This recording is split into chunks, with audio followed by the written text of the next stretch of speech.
Nagpaluto si Sofia guys ng buldak. Ito yung evening snack niya. Alam naman niyang gumawa, kaso nga lang naglalambing ang aking unika iha. Mas masarap daw itong buldak pag ako ang nagpre-prepare. Nuuto-uto ako nitong anak ko. Piyas ka dohan o kistak say sala. Fem dropa? Klaro ta? Ito yung spicy. Ay, 3. Hindi ko ilalagay lahat guys. Saan?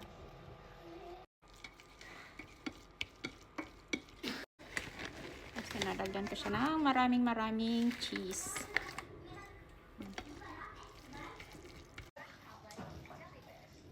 Oy, tekan siya alto miya us. Amen. Pagkakin? Nasobrahan ko yung cheese. Be careful. Tapos ito naman yung kay Lucas. Yung evening snack nila. Kasama niya yung kaibigan niya. Nandito pa sa bahay. Oras na ba? 7:16 ng gabi. Pero tirik na tirik pa din si Haring Araw guys. Kaya medyo nahihirapang matulog yung mga bata pag summer. Ay.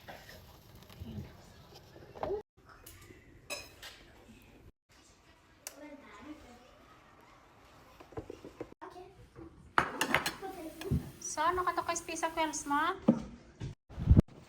So, ayan guys, napakain ko na yung mga bata. Magdidilig naman ako ngayon. Tingnan nyo, pakita ko lang, may bunga na itong red currant namin. Ayan, ito yung tinanim namin last year. Ayan, namumunga na.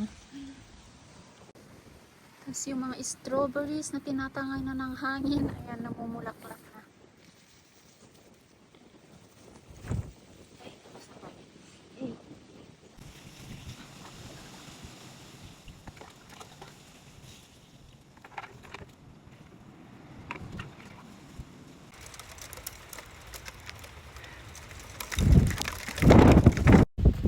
Guys, katatapos ko lang magdilig. Ayan, umulan. Yellow actually. Yung ano, rain. Naku, sayang yung tubig. Ayan, oh.